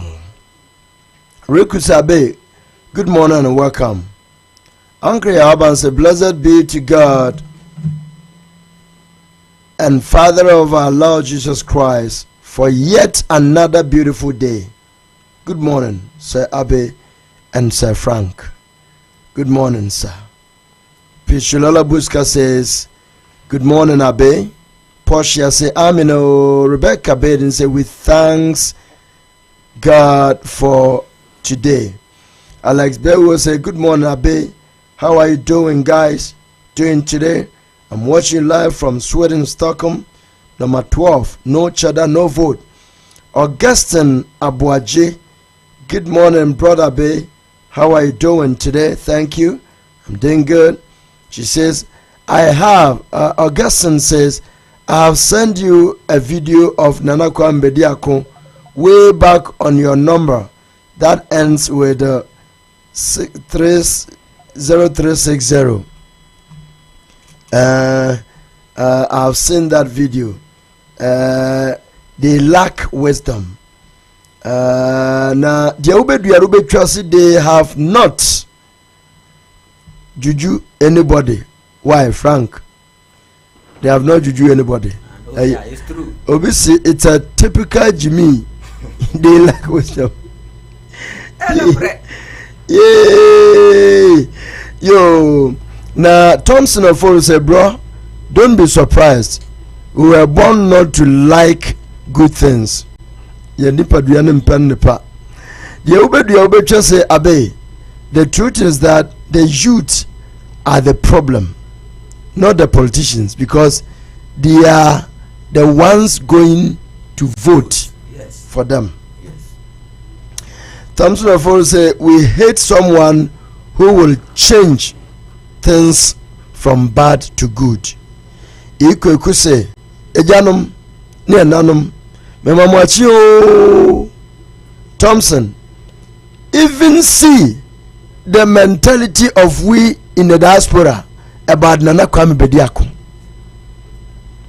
Sir Joe say, every sound-minded person will never vote against Nana Kwame Bediako after hearing and reading about his policies. Matthew minimum opoponi na why maybe do we really have leaders in Ghana? How can someone or how can some Ghanaians be so dangerous and stupid to destroy their environment? So don't they see come one day every living Ghanaian shall have a dangerous sickness? Georgina Mensah say, Ghanaian youth, we beg you, kindly vote for Nana Kwame Bediako. Even me polls amaya wa hakura inipa 165 and I vote so far. Bamia 2%, John Mahama 4%, Alan 4%, Nana Kwame Bediako 89%, and every day me polls now Nana Kwame has never dropped below 70%. Other people are also doing this, but one man on impo work school any day are not talking good about Nana Kwame Bediako, and it's so sad. Hello, good morning. Good morning. Abe. Eja takura to say. Adom. Frank Adane openi kase. Yes. Na we show. Eno okukudura. Odi abama ye nyina no. Ye hu sampa Ghana no. Ye wo Atinka fo. Yeah. Yami show. Amen. In fact, me who part to Kwame join here, but I think I'm say one new crime in an kasa.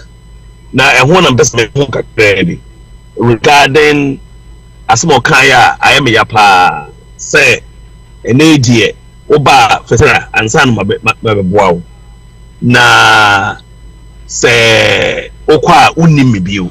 I hope say I mean sana meeting. Okay.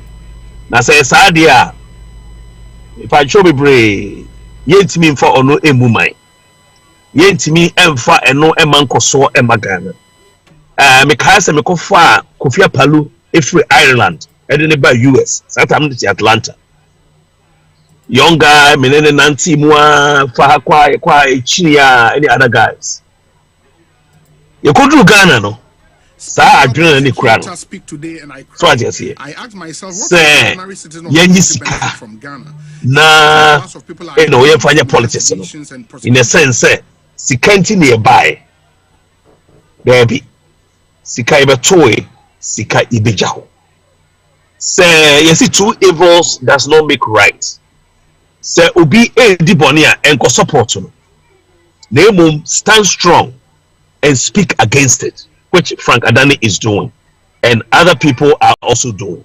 Enti pamucho bebre me sewa yentimi mfa asama ni okan be kan ye no emfa ntu akoma so na ye nyina be di NKB echi na etimi enya fahudi a Ghana ehia no obia ni honmo a o ma osika akọ politics mu a okwa onkonko fa ni sika no krono no na okwa akobo it is okaje say on face kama that means okobo krono na say nipa no Yes, why they?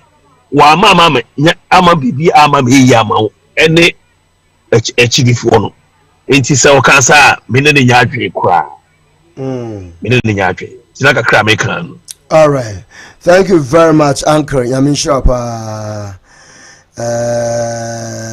Frank. Kenjezi. I'm say yeah papa atakurane explanation to assume. Yeah, it assume. Yeah. And even minu you can make a statement in the first in me say me address about Nana Kwame. Na oka say there is no trust because of the trust here.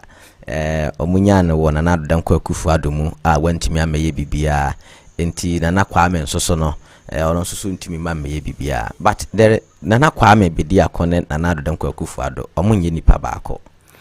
The only mistake ya say abe yantimi am make a very simple comparative analysis of Nana Danko Akufo-Addo.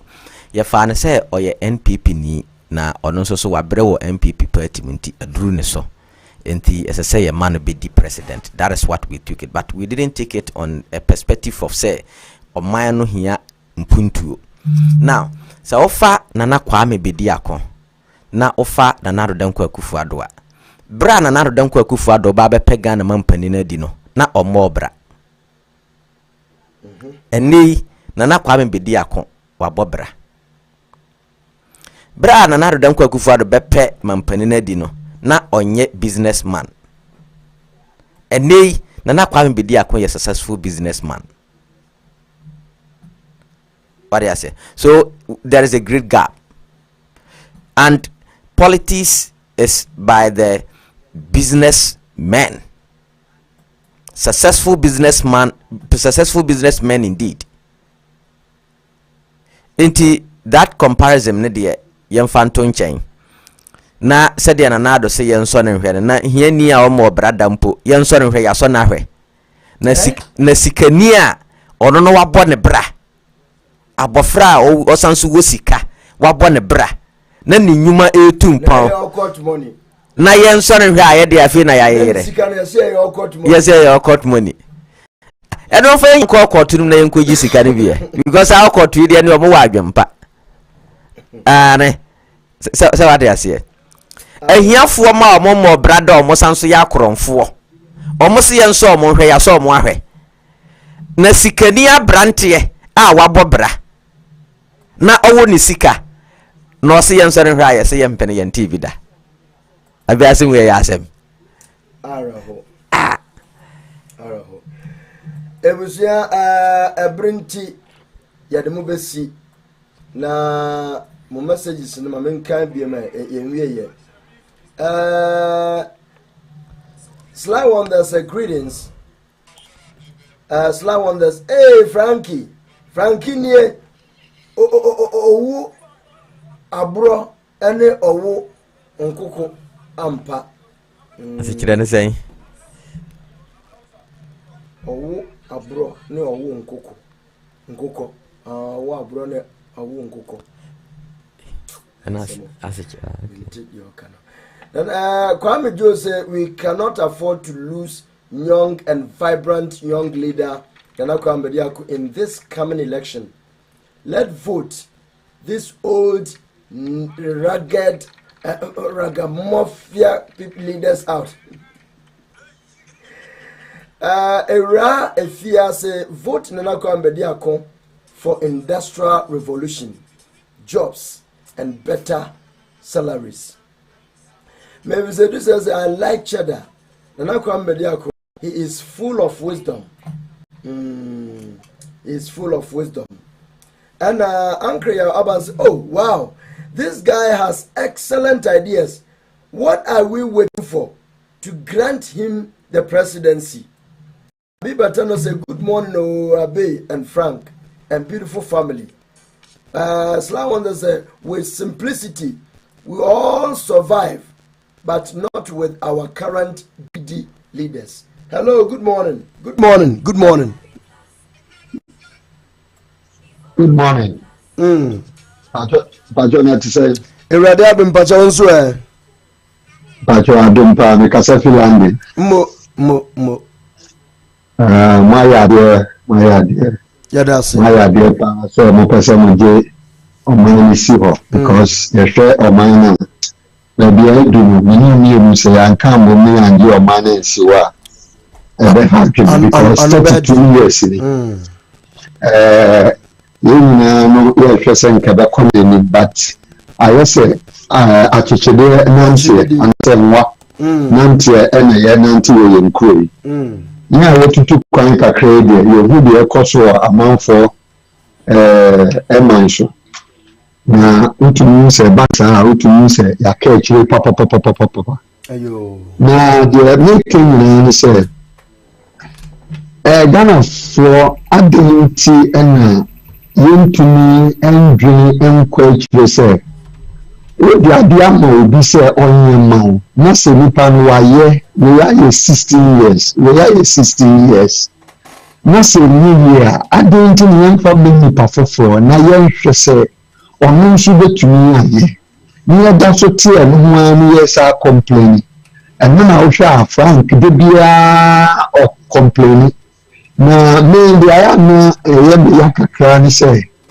edu baabi a ɔmo a yɛde yɛwɔ ɛhyɛ ɔmo no a yɛnim sɛ nkɔmɔ bɛtumi de yɛakɔ anim no ayɛ a na ɔmo disappoint yɛn kakra ebi ne ho na ebi ne Kennedy Japan ebi ne Mr. Butu de yɛbɛbi ne dan so what I say ayɛ a na mo ntwɛn kakra yɛnhwɛ bi ɛmmoa Ghana yɛde ne saa na yɛde abɛdi 32 years enti edu baabi a deɛ bawomia ne Samaria yɛ evidence hwɛ press conference a woyɛ a wotumi bi evidence ba ayi abusuafo yi a woto asase ɔmo de aba ne nyinaa mu no yɛpɛ sɛ yɛyɛ demonstration no and parents so ayɛ yɛnsi abotu yɛnsi mpanyinfoɔ si yɛbɛsi nsu a kyerɛ sɛ nkeɛ so a yɛma nti deɛ meka nyinaa ne sɛ seesei no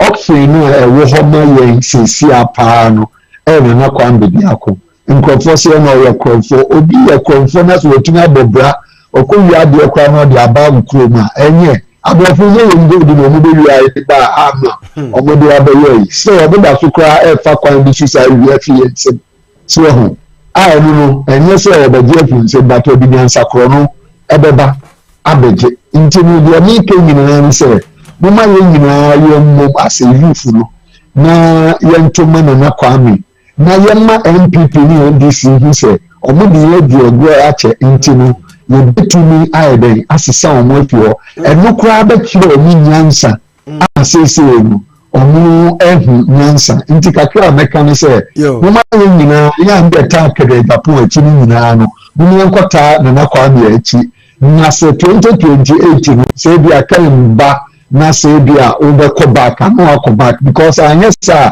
sɛ bawomua no bɛsi so a ɛnyɛ afɔ de yɛwu koraa yɛni alternative bio this time na yɛ alternative nti meda ase pa. Thank you very much Openi Nyame nhyira wo abusua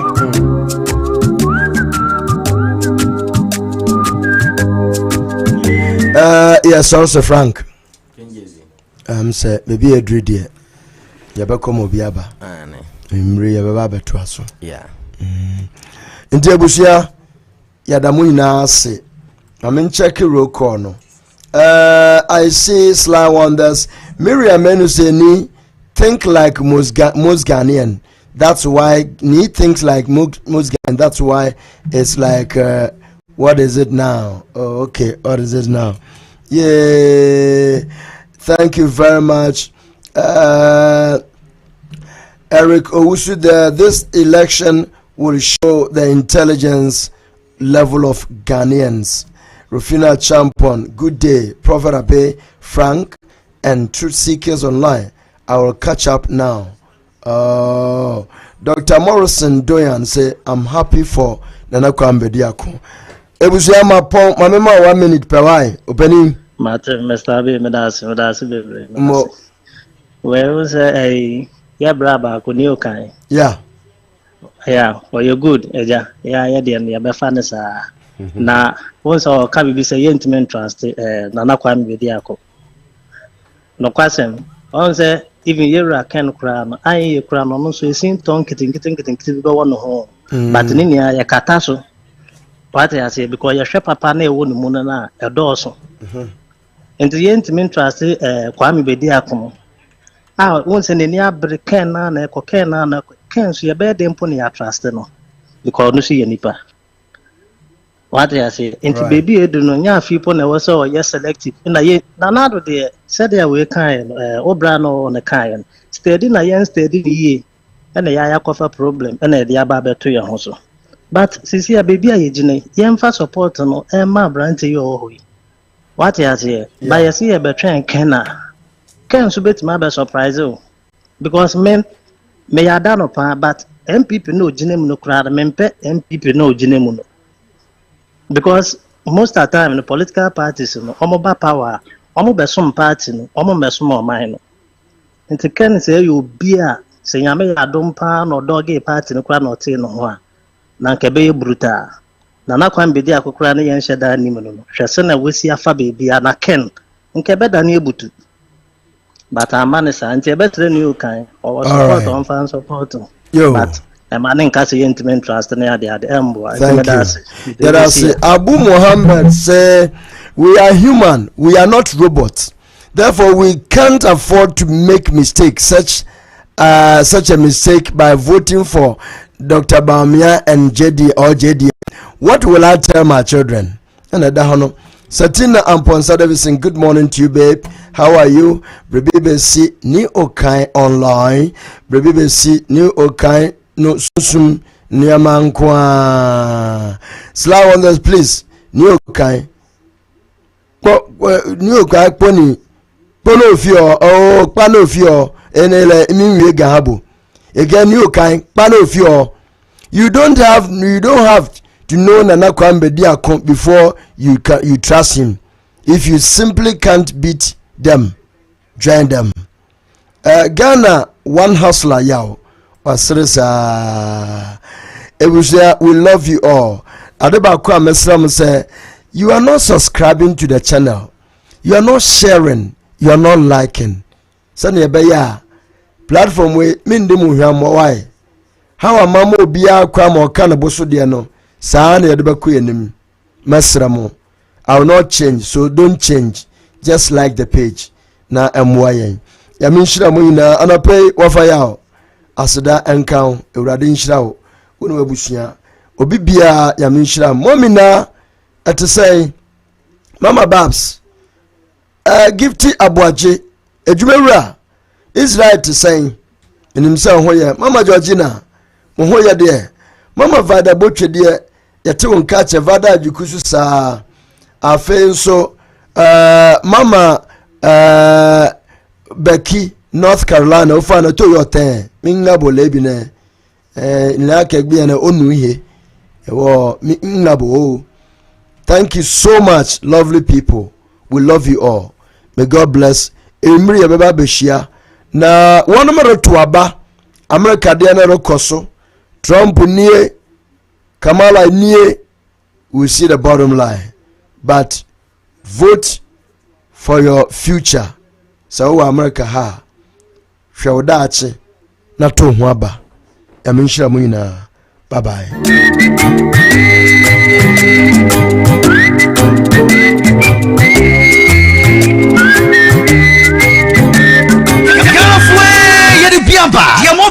Abeiku we galansu yensu kroji a yasefri yankasa yensu mu Ghana ha ensu yi etise tea pepepepe galansu yedi nubuna bi ti se arsenic cyanide mercury ene ne keka ho e dia wono uyo bia uyo bolotwe anasa wo pesa wo sote no galansu na wotwe na wo be fo yeso sokodua wo hia slim tea bia anasa uyo bia baba fo ji usika wo di sika wo di be yuti ene no galansu sesia na me kamekire wo se wo tinyi na ebetutu atofom na wa sakora anasa uyo bia wo yama team ene no galansu sesia na be fo wo sa fasidro no wo be yi wo nsuru nyina agufom wo yo pemfo wo pesa wo bansa doso anane nan eye bebrebe ene enum galansu sesia na wo baninsa ne nan ebeye bebrebe asekwaku ananse anasa wo yobia waninka ana wo yobia wontumi na num galansu sesia na mehye wo bose wo beda wo sori biem galansu enso ayeseti galansu obonsampo